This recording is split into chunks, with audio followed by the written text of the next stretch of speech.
So lots of assumptions are made about how Spotify and Apple and all those services work, often because people don't completely understand how royalties are processed and paid. So a number of myths do the rounds on social media, which lots of artists, including some quite established artists, then buy into.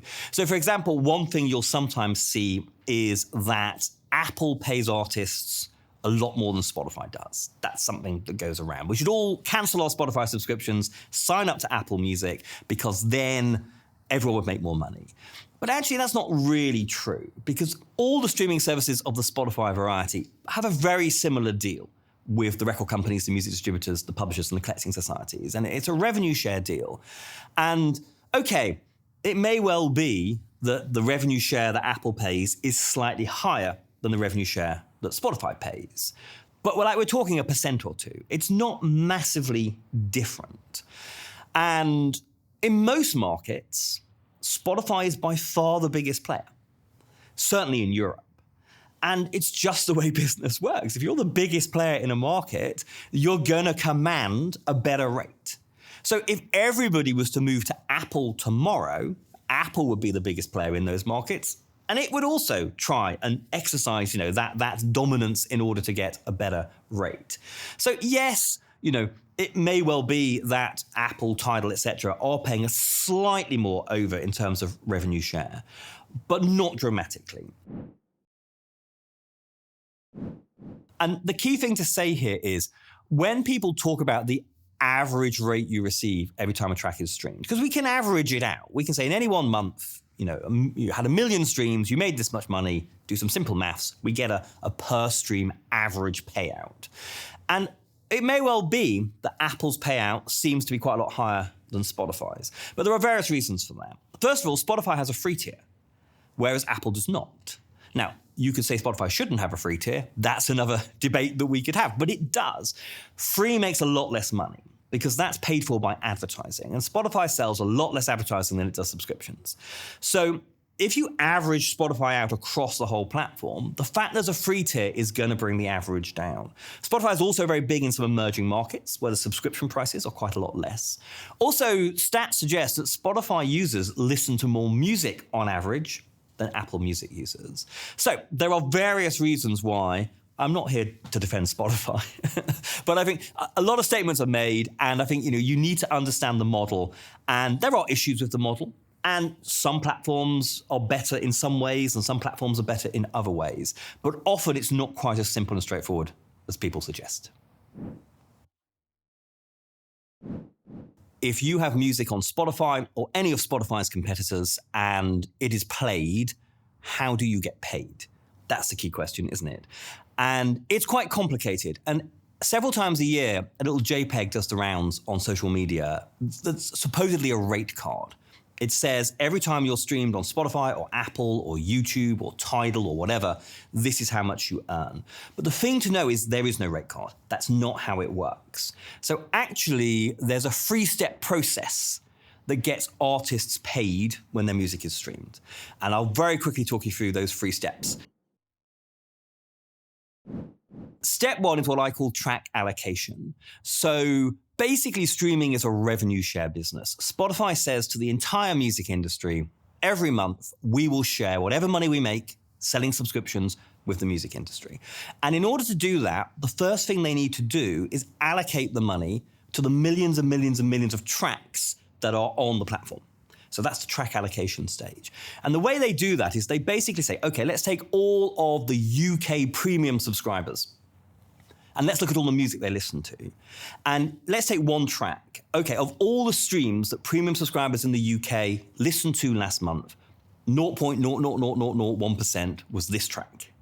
We are going to allocate to that track 0.00001% of all the money that the premium subscribers in the UK put into the system. And that's how the track allocation works. So every track on the system gets an allocation based on the percentage of overall listening it accounted for. This is done on a country-by-country basis, and premium and free will be done separately. So then every track has an allocation. Then we get into what I call step 2, revenue share. So basically what the Spotify has said to record companies and music distributors that actually provide the recordings that are on the platform, Any money we allocate to one of your recordings, we will share that money with you. Now, what percentage they share will depend on the deal that they negotiated, but it will usually somewhere between 50 and 55% of the allocation will go to the label or distributor that controls the recording. However, in the recording, there is a song. And in copyright terms, songs and recordings are separate. And so the music industry treats songs and recordings separately. So in the track, there's also a song that also needs to be paid for. And that is done through deals that Spotify et al. Have done with either music publishers, like Sony Music Publishing or Warner Chappell or BMG or Cobalt, or in some cases, it's actually with collecting societies. So it will be with Coda or PRS or SASM. And they will basically go to the publisher or society that controls the song rights and say, okay, we'll share some of this allocation with you too. The song always gets less. So probably somewhere between 10 to 15% of the money will go to the publisher and or the society. Of the money that goes to the label or distributor, the publisher or society, how much is paid actually to the artist who recorded the track and the songwriter who wrote it?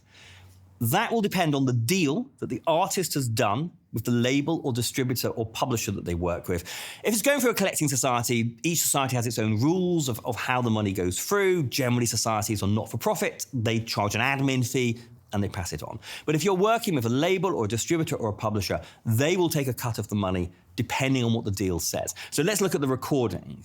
Your record deal could say that the label gets to keep 80% of the money. And that would be a pretty standard modern deal. It might say we'll split it 50-50. If you did your deal in the 1970s, it may be that you're going to get 8% of the money the label receives. But if you're working with a distributor, so basically as an artist you've set up your own label, distributors generally will take 10%, 20%, 30%. Some distributors charge you a fee and give you 100%. So how much the artist receives depends on the deal. So there you go. That is the process through which artist gets paid. That's how streaming works. Three-step process: track allocation, revenue share, artist royalty. I suppose the way streaming works, it is a tricky business model, isn't it? If you compare it with selling a CD, which was the old big model, certainly for the record industry, for the recorded music market. And with a CD, we sold a CD in a shop in the high street, and let's say the CD sold for €15, there would be tax on that, sales tax, VAT would come off that, and then the retailer would take a cut, often about 30% of what was left, and then the rest would be passed over to the label, and then the label would pay a percentage of that over to the artist, depending on what the record deal said. It might be 20%, it might be 10%, it might be 50%, depends on the deal. But that's quite easy to get your head around. Okay, €15 in the shop, some tax comes off, the reader takes their cut, so maybe €7 or €8 ends up with the label, and I'm on 20% of that. That's quite easy to get your head around. Whereas streaming is more complex because it's a totally different model. It's a consumption-based model, not a sales-based model. It's a revenue share business model.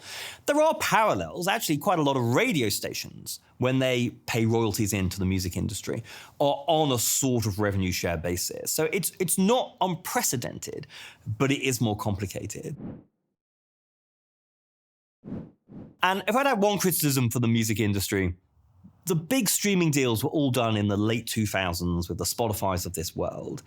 And to be fair to the music industry, they came up with a model in partnership with those platforms that kind of worked. There are issues with the model, but it kind of works. And they did that sort of on the fly, and on the back of that, Spotify became massive, and then Apple Music and all the others, YouTube Music, etc. What they didn't do a very good job of was communicating how those deals worked across the industry to their own staff, to artists and songwriters, and to the managers who manage and advise those artists and songwriters. So the communication wasn't great.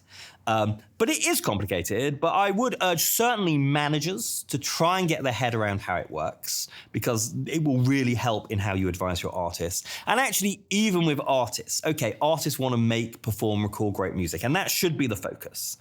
But just having a basic understanding, at the very least, that it's not as simple as there's a rate per stream. Getting your head around the fact that it's a little bit more complicated than that would really help, because artists and songwriters need to be part of the conversation about how the business evolves. And in order to be part of that conversation, you need to have a basic understanding of how it currently works. it is a scale game. Really, you're not going to make serious money from those services until you're getting millions of streams a month. And then as an artist, how much of that money you receive depends on the deals that you've done with labels. And maybe in order to get to millions of streams a month, you need a label to really help with marketing. And then the label might take 70, 80% of the money. So it is a challenge. And I know for many artists starting out, the idea of getting millions of streams a month seems unobtainable. That said, we have to remember billions and billions and billions of streams are happening on these platforms all the time. So actually, in the context of Spotify, a million streams actually isn't that much. But how do you get to millions of streams? Well, I mean, there are lots of things you can be doing in terms of growing your fan base and then encouraging your fan base to regularly listen to your music, to save your music into their personal libraries, onto playlists that they listen to all the time. So you're getting that repeat listening, because that's where you're going to make the money. Getting onto playlists, the third-party playlists, and the Spotify curated playlists on Spotify, the Apple curated playlists on Apple, etc., to get into the ears of potential new fans. Those are all things we can be doing to try and grow the fan base and to grow listening. And obviously, if you work with a label marketing teams, that's what they have become experts at. And so when you're deciding whether or not to go with a label, yes, you might have to give up some rights and some revenue, but that's the expertise that you are accessing. It is hard. There's a huge amount of competition for listeners. That stat that does around 60 to 70,000 new tracks going live every day, plus 70 years of record industry archive also competing. It is really hard. And probably there is an element of luck. There's always been an element of luck in the music industry. That said, I know of artists who are independent in that they are either working with a manager rather than a label and then working with a distributor where they get to keep most of the money, or they're working with an indie label, a traditional independent label. Or indeed, I've come across some artists who are completely independent. They have no business partners in the music industry who are getting millions of streams a month. And in many cases, they're getting to keep at least half of that money, and in some cases, quite a lot more.